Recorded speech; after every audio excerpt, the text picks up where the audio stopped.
I was peeling open one of those sad vending machine chicken wraps in the break room when I spotted them. Two people in dark suits standing at my desk with clipboards. Not IT, not HR. One of them was photographing my screen, the other had on latex gloves, going through my drawers like I stored anthrax in there. I didn't panic, I just stood there, chewing, watching. I knew exactly whose fingerprints were all over this. Jenna Carlisle, my wife's best friend's sister. The same Jenna who somehow went from fresh hire to my boss's go-to culture leader in under a year. She was never subtle, and now she was out for blood. I tossed the half-eaten wrap in the trash and walked straight over. Y'all find something interesting? The taller one turned, didn't even blink. Routine compliance check, based on internal reports of workplace issues. Right, and I was born yesterday.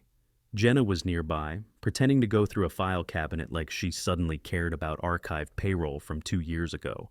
But I saw the smirk she tried to hide. She wanted me to see this. She wanted to be the one standing in my ashes. Before we start, how's your day going and where are you joining from? I crossed my arms. What kind of issues?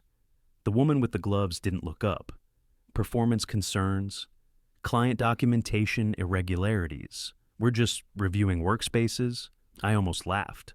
Client documentation irregularities? That was Jenna's buzzword. She'd been sniffing around my files for weeks, like a dog with a grudge.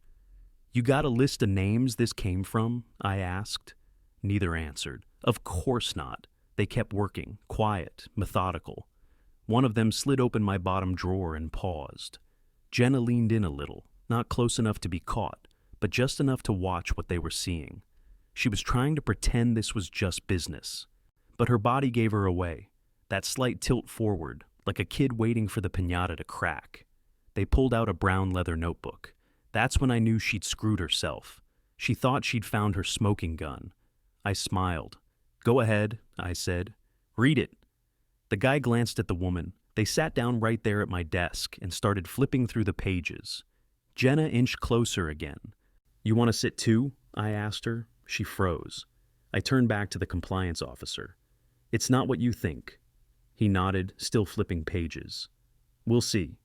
I walked over to the break room, poured a cup of burnt coffee, and sat by the window. If they were reading my notebook, this was about to get real interesting. They flipped pages in silence, and I just watched from the break room like it was a matinee showing. No popcorn, but I had caffeine and a front row seat. Jenna didn't stick around. She drifted off once she realized they weren't panicking. It hadn't started here, of course. Jen had been working the long game from the minute she joined the firm, 8 months after me. Walked in like she owned the place. Fresh MBA, sharp heels, faster mouth. She didn't say it out loud, but her whole attitude screamed it. I didn't deserve my seat. In her eyes, I was just another guy who got lucky. Never mind the years I'd put in. Never mind the client relationships I built from scratch. If a client mentioned my name in a review, she'd brush it off as convenient timing. If I got picked to lead a presentation, she'd call it favoritism. She played nice for the first couple weeks, real surface-level smiles and fake interest in how things ran. But that didn't last. She started showing up in my Zoom calls just to observe. Then she'd chime in mid-pitch to a client and point out some oversight I hadn't made. Greg, I think the fee structure might be outdated on slide 6, she said once in front of a $1 million client. Slide 6 was fine, and she knew it. Then came the spreadsheet tampering. I'd go into a file and find formulas rewritten or cells color-coded with little red comments. Consider double-checking. Translation, I'm watching you. I didn't snap. I didn't even push back. I kept doing my job, kept hitting targets.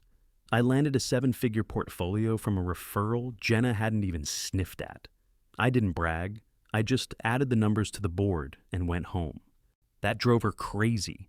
She needed me to crack. Instead, I stayed still. Then the micromanaging started. She didn't have the title or the authority, but she started tracking things like she did.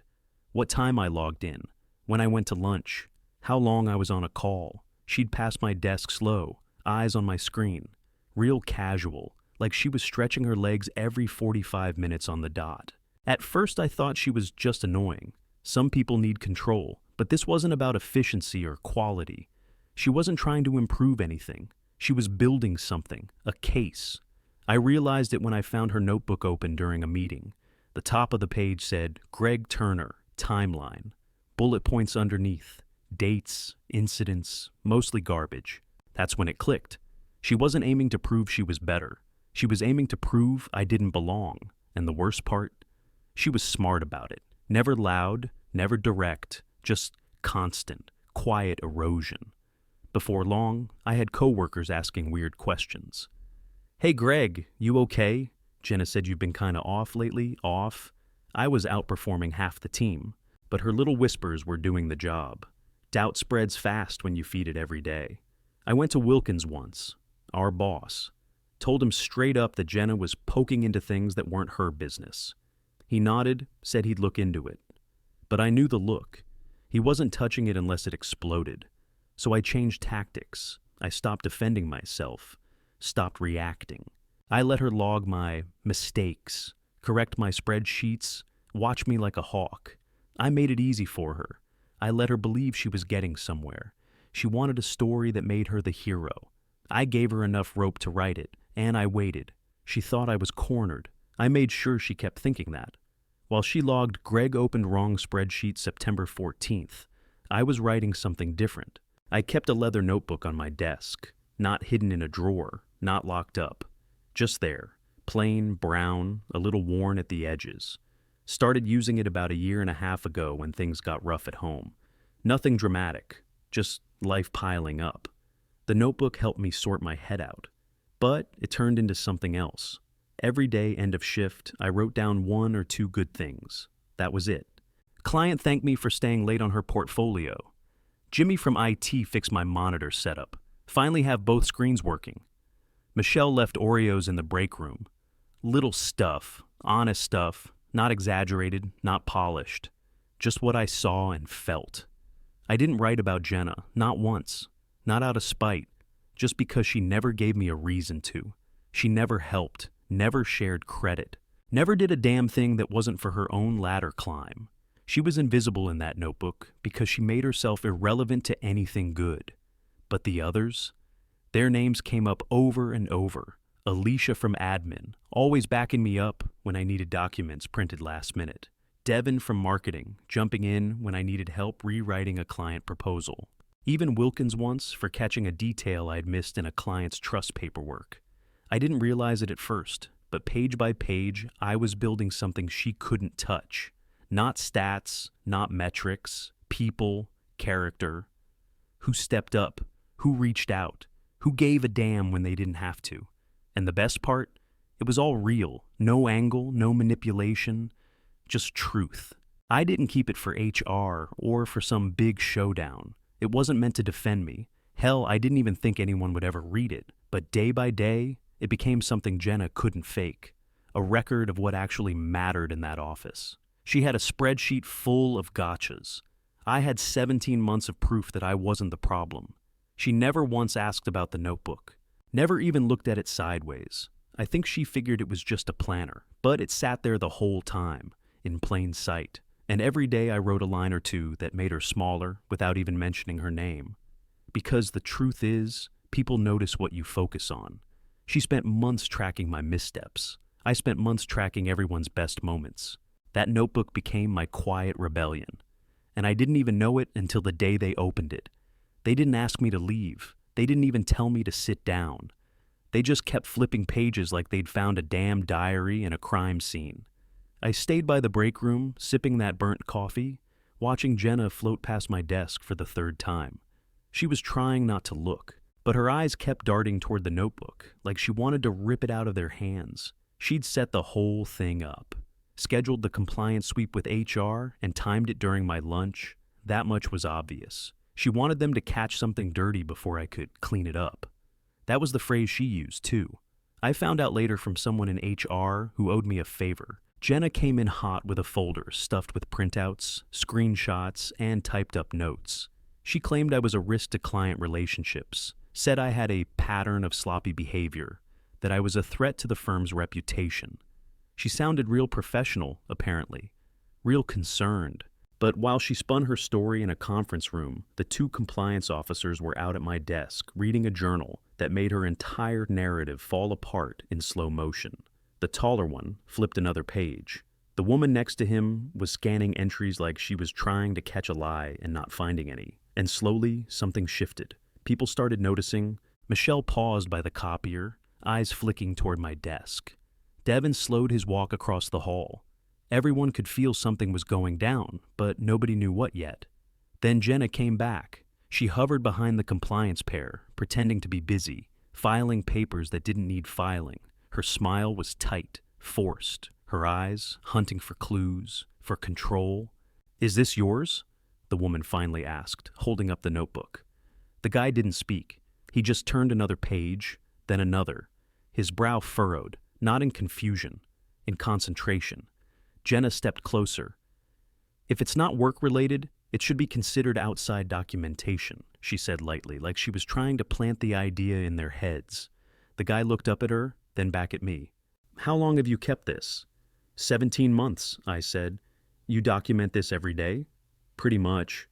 Sometimes I miss a Friday, but yeah." They looked at each other. Jenna opened her mouth, then closed it. The guy leaned forward. "Did you fabricate any of this?" "No," I said. "All real." Every word he kept reading. Jenna stayed frozen, lips twitching like she wanted to jump in, but couldn't figure out how without blowing her own cover. After a couple minutes, the woman flipped back to the beginning. "You mentioned Michelle from reception 3 times last month," she said. "She brought snacks, picked up lunch for someone who was sick, helped a new hire find their way to the client conference room. Why? No reason," she said. "We're just reading."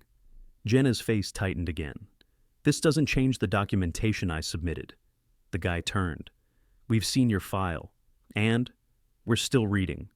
He said it without looking at her. I could feel the oxygen shift. Jenna did too. I stood up, walked back toward my desk, real slow. I didn't ask them to stop. I didn't demand anything. I just stood there while they read through 17 months of me paying attention to everyone but her. She shifted her weight like she wanted to walk away. But she didn't. Not yet. They hit the last page. The guy tapped it lightly with his finger, then looked at me again. "You didn't once mention Jenna Carlisle," he said. "Nope." "Why not?" I shrugged. She never gave me a reason. He closed the notebook. Didn't say another word. That silence said everything. The guy didn't speak right away. He just held the notebook in one hand like it weighed more than it looked. Then he stood, turned to Jenna, and said, calm as a light switch, "Miss Carlisle, could you join us in the conference room?" Her face shifted like someone pulled the rug out from under her smile. She blinked, nodded, and followed them without saying a word. I sat down at my desk, didn't touch anything, just waited, watched the hallway. People were pretending to work, but nobody was really focused. Everyone knew something had flipped. Jenna walked past Alicia without even making eye contact. Devin stood up, sat back down, then stood again, pretending he needed the printer. The glass wall of the conference room gave me just enough of a view to watch the show. No audio, just body language. The guy set the notebook on the table, opened it slowly. Jenna leaned in like she still had a chance to steer this. But her face changed fast. I watched her nod, then shake her head, then talk fast. Her hands moved a little, like she was explaining something away, but the officers didn't look convinced. The woman sat back with her arms crossed. The guy never even blinked. Jenna's posture started to slump. The confidence drained out of her like someone popped the balloon. She rubbed one eye, rubbed the other, blinked hard. When they stood up, she was dabbing under her eyes with the sleeve of her blazer. She came out first, walked straight past me like I didn't exist, face red, jaw tight. She didn't say a word. The two officers followed a few steps behind. They came back to my desk. The woman handed me the notebook. "Thank you for your time," she said. "The investigation is closed." I looked up. "That's it?" "No wrongdoing found," the guy added. "Everything in order." Then came the pause, and the real blow. "We noticed your journal names, 58 co-workers over 17 months, he said. Miss Carlisle wasn't one of them. He let that hang there. That told us more than any report ever could. I didn't say anything. just nodded once. He handed me a thin manila envelope. I didn't open it, didn't need to. Procedure stuff. Then they turned and walked out like they'd just clocked out of a regular shift. No drama, no fireworks, just silence. And that silence was loud. Michelle passed by 10 minutes later and slid a Reese's onto my desk without a word. Devin sent a Slack that just said, "Damn." I slid the notebook back into its spot by my monitor, leaned back in my chair, and let out the slowest breath of my life. Jenna was still in the building, but her story. That had just died in that conference room. I thought it might be over. But people like Jenna don't quit. They just switch tactics. By the next morning, Jenna was nowhere to be seen. Her desk sat untouched, no coffee mug, no blazer slung over the back of her chair. For a day or two, it was like she'd vanished. I wasn't stupid enough to think it was over. People noticed but didn't speak. Daniel from accounting stopped me by the elevator that Thursday. "Hey, just so you know," he said, lowering his voice.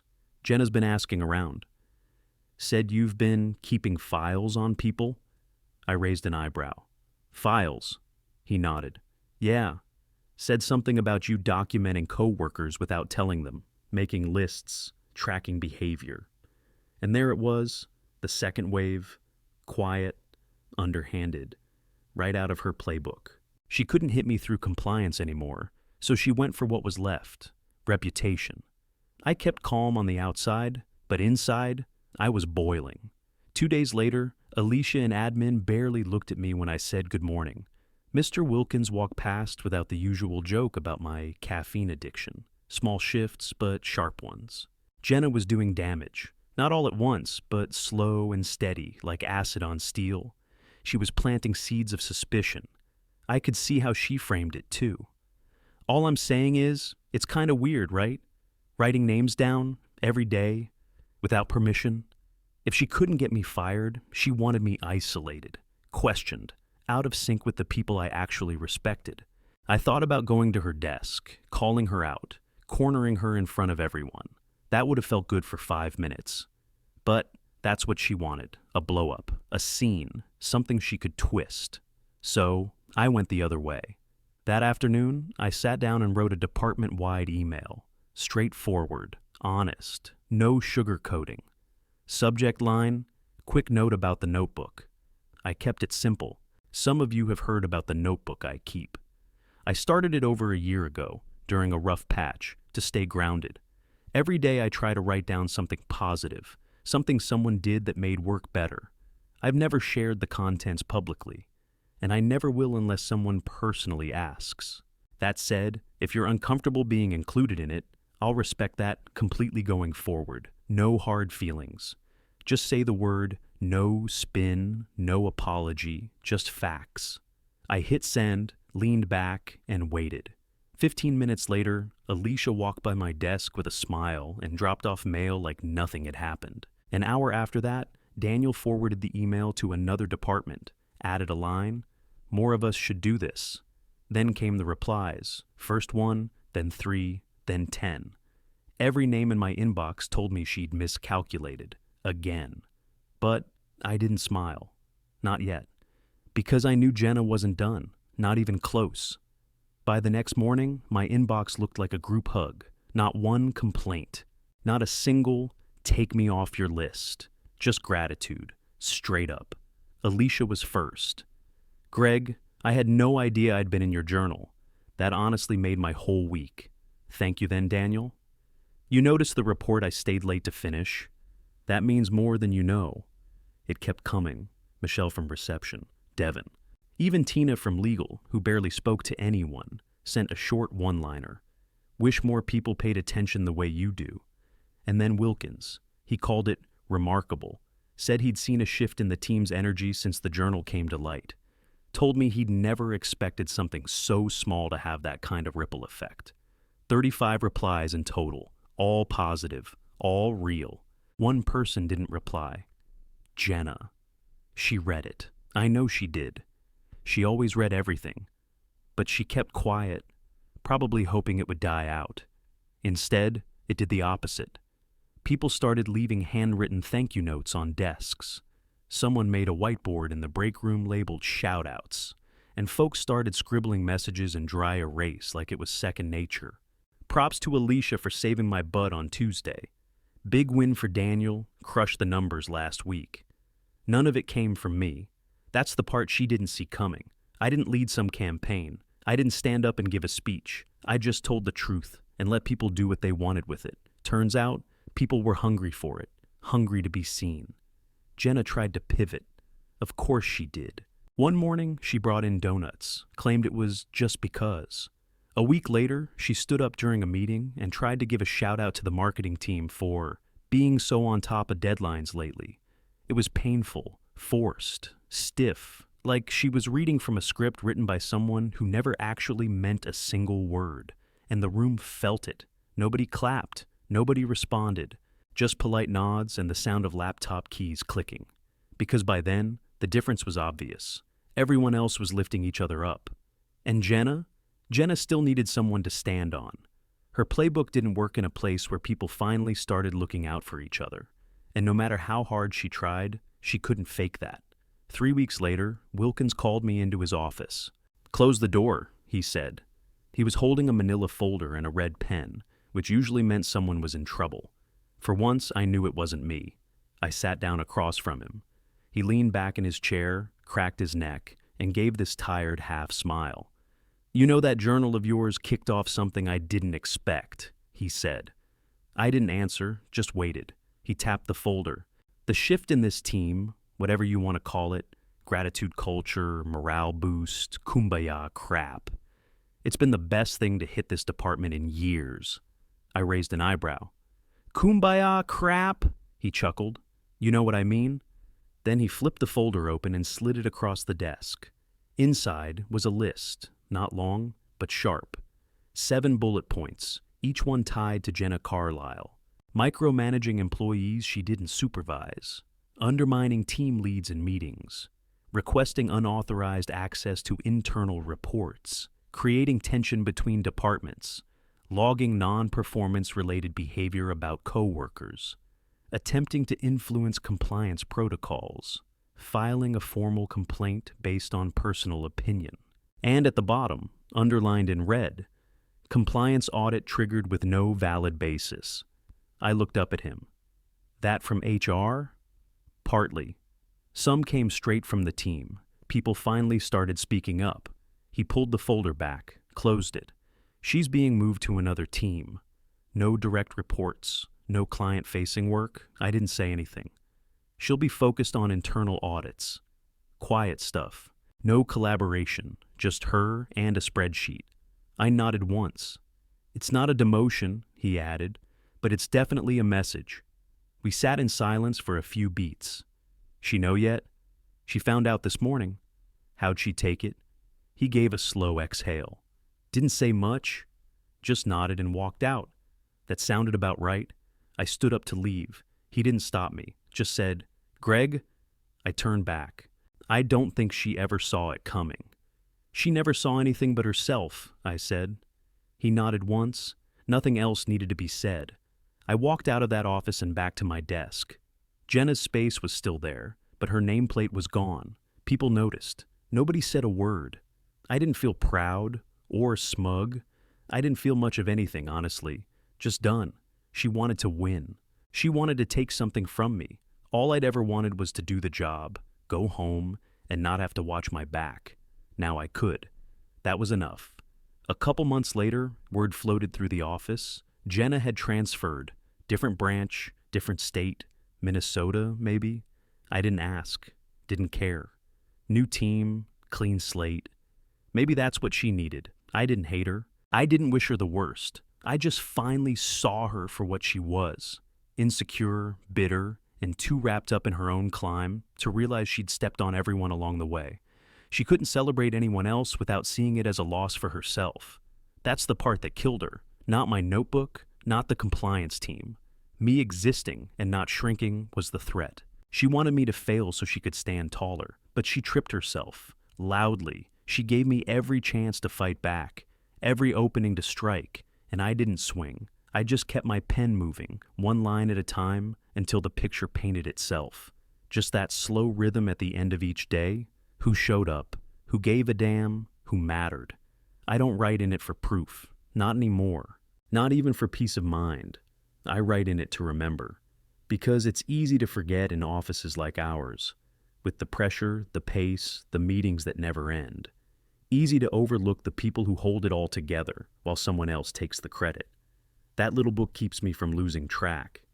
It was never meant to be a weapon, but somehow it ended up being the clearest mirror in the whole damn building. You want to know who someone really is? Watch how they treat people when they think no one's watching, not during a performance review, not when the VP walks in, just a regular Tuesday afternoon when no one owes them anything. Jenna showed us that, loud and clear, and I just happened to be the one writing it down. The best revenge wasn't getting her in trouble. That part handled itself. The real win? It's sitting in this department now. It's Alicia printing little thank you cards on her lunch break. Daniel posting team shoutouts in Slack every Friday.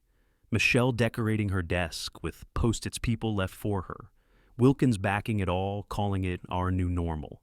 She tried to bury me in reports and lies. I handed her a page from my notebook instead.